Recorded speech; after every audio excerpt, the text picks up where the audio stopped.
નમસ્કાર મિત્રો, આપ સૌનું સ્વાગત છે પેન્શન ગુજરાત ચેનલ પર।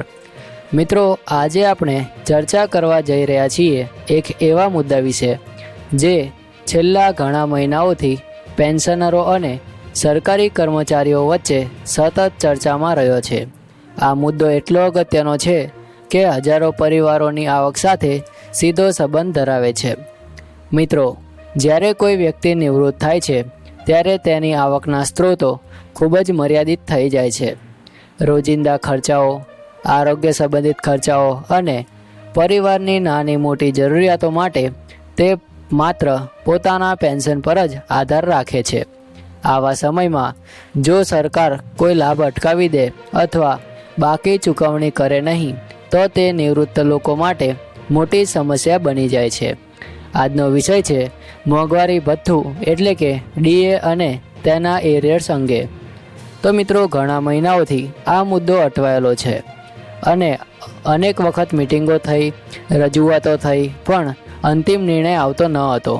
પેન્શનરો સતત એક જ પ્રશ્ન પૂછતા હતા, અમારા બાકી ડીએ એરિયર્સ ક્યારે મળશે?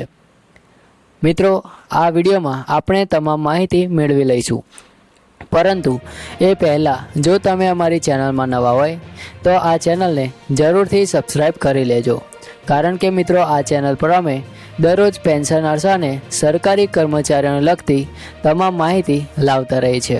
તો ચાલો મિત્રો, આપણે માહિતી તરફ જઈએ। તો હવે થોડી પૃષ્ઠભૂમિ પર નજર કરીએ।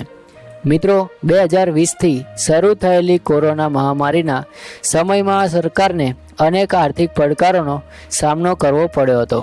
આવક ઘટી ગઈ હતી, ખર્ચ વધ્યો હતો। ત્યારે કેન્દ્ર તેમજ રાજ્ય સરકારોએ નક્કી કર્યું હતું કે કર્મચારીઓને અને પેન્શનરોને મળતા મોંઘવારી ભથ્થાના વધારા કેટલાક સમય માટે અટકાવવામાં આવશે। આ નિર્ણય જરૂરિયાત મુજબનો હતો, પરંતુ તેનો સીધો ફટકો કર્મચારીઓ અને પેન્શનરો ઉપર પડ્યો હતો। મિત્રો, આ અટકેલી ચૂકવણીનો સમયગાળો કુલ 18 મહિના સુધી ચાલી ગયો, એટલે કે લગભગ 1.5 વર્ષ સુધી પેન્શનરોને જે વધારો મળવો જોઈતો હતો તે મળ્યો ન હતો। તે સમયગાળામાં મોંઘવારી વધી ગઈ, દવાઓના ભાવ વધી ગયા, રોજિંદી વસ્તુઓ મોંઘી થઈ ગઈ અને પેન્શનરોને પોતાના મર્યાદિત પૈસાથી બધું ચલાવવું પડ્યું હતું। તે સમયે સરકારે વચન આપ્યું હતું કે આ બાકી રકમ પછીથી ચૂકવવામાં આવશે, પરંતુ ક્યારે અને કેવી રીતે ચૂકવવામાં આવશે તેનો સ્પષ્ટ જવાબ મળતો ન હતો। આ કારણે પેન્શનરોમાં ભારે અસંતોષ હતો। આ મુદ્દે અનેક સંસ્થાઓએ રજૂઆતો કરી, પેન્શનર સંગઠનોનો સતત સરકાર પાસે માંગણી કરતા રહ્યા કે આ બાકી રકમ વહેલી તકે ચૂકવવામાં આવે। કેટલીક સંસ્થાઓએ કાનૂની પગલાં લેવાની પણ ચેતવણી આપી હતી। સરકારના પોતાના તર્ક પણ હતા। સરકાર કહેતી હતી કે આટલા મોટા પાયે એરર્સ ચૂકવવા માટે હજારો કરોડ રૂપિયાની જરૂર પડશે। એકસાથે આટલો મોટો બોજ રાજ્ય પર મૂકવો મુશ્કેલ છે, પરંતુ સાથે સાથે સરકાર પણ સમજતી હતી કે પેન્શનરોનો આ હક છે, તેને અનંત સમય સુધી અટકાવી શકાતો નથી। આથી સતત વિચાર વિમર્શ બાદ આખરે નિર્ણય લેવાયો છે। મિત્રો, હવે હું તમને મુખ્ય મુદ્દો જણાવું છું જેની રાહ પેન્શનરોને લાંબા સમયથી હતી। મિત્રો, ગુજરાત રાજ્ય સરકારે સત્તાવાર રીતે જાહેરાત કરી છે કે 18 મહિનાથી બાકી રહેલો ડીએ એરિયર્સ હવે 3 હપ્તામાં ચૂકવવામાં આવશે। પહેલી ચૂકવણી આવતા મહિનાથી શરૂ કરવામાં આવશે, બીજી ચૂકવણી આગામી નાણાકીય વર્ષમાં કરવામાં આવશે અને મિત્રો ત્રીજી અને અંતિમ ચૂકવણી તે પછીના હપ્તામાં કરવામાં આવશે। આનો સીધો અર્થ એ થાય કે લાંબા સમયથી અટકેલી રકમ હવે તમારા બેંક ખાતામાં સીધે ધીમે ધીમે જમા થતી રહેશે। મિત્રો, કદાચ તમને લાગશે કે આખી રકમ એકસાથે મળવી જોઈતી હતી, પરંતુ એકસાથે આટલી મોટી ચૂકવણી કરવી સરકાર માટે આર્થિક રીતે શક્ય ન હતી। હા, ઓછામાં ઓછું હવે ચૂકવણી શરૂ થઈ રહી છે, એ જ પેન્શનરો માટે મોટી રાહતની વાત છે। આ નિર્ણય માત્ર આર્થિક રાહત જ નહીં, પરંતુ માનસિક શાંતિ પણ આપે છે। પેન્શનરો હવે નિશ્ચિત થઈ શકે છે, જે હકનો તેઓ લાંબા સમયથી ઇંતજાર કરતા હતા તે હવે તેમને મળવા જઈ રહ્યો છે। મિત્રો, આ નિર્ણય માત્ર એક જાહેરાત નથી. આ હજારો પરિવારોના મનમાં નવો વિશ્વાસ જગાડે છે.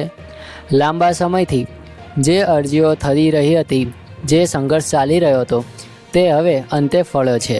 વિચાર કરો કે પેન્શનર સમાજ, જેમણે જીવનના સુંદર વર્ષો દેશ અને રાજ્યની સેવા માટે સમર્પિત કર્યા છે, જેમણે પોતાના યુવાન દિવસો સરકારના વિકાસમાં, પ્રજાની સેવા માટે તપસ્યા જેવી મહેનત કરી છે, તેમના હકના પૈસા અટકાવી રાખવામાં આવ્યા હતા. એ પેન્શનરોની લાગણી, એ પીડા, એ ચિંતા આજે થોડી ઓછી થઈ છે.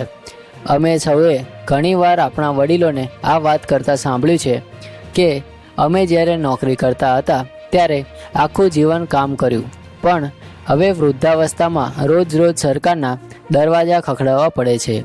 આ અમારા માટે યોગ્ય નથી.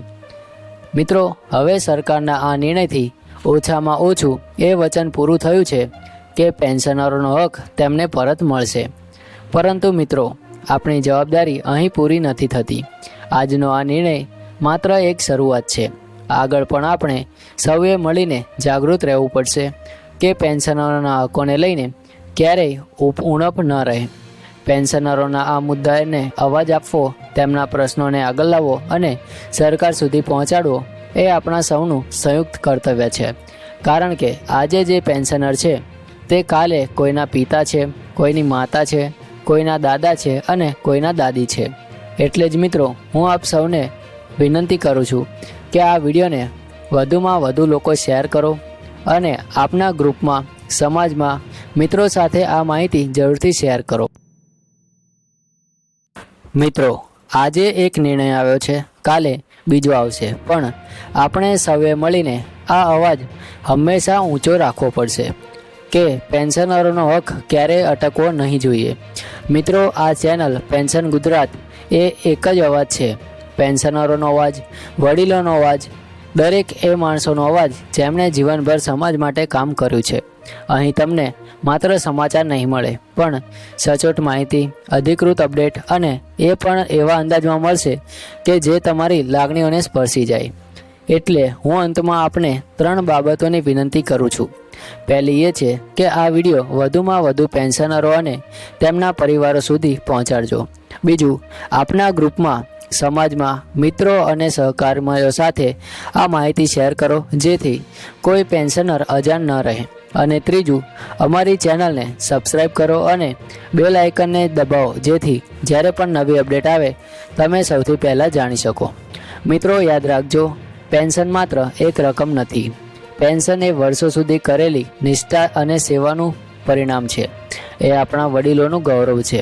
જ્યારે પેન્શન સમયસર અને યોગ્ય રીતે મળે છે ત્યારે તે સન્માન ટકીને રહે છે અને જ્યારે તે અટકે છે ત્યારે એ સન્માનને આંચકો પડે છે.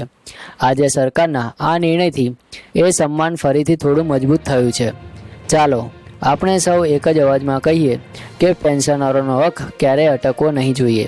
આપ સૌનો ખૂબ ખૂબ આભાર કે તમે વિડીયોને અંત સુધી જોયો. અમે ફરીથી એક નવા અપડેટ, એક નવા સમાચાર અને પેન્શનરો માટે ઉપયોગી માહિતી સાથે હાજર થઈશું.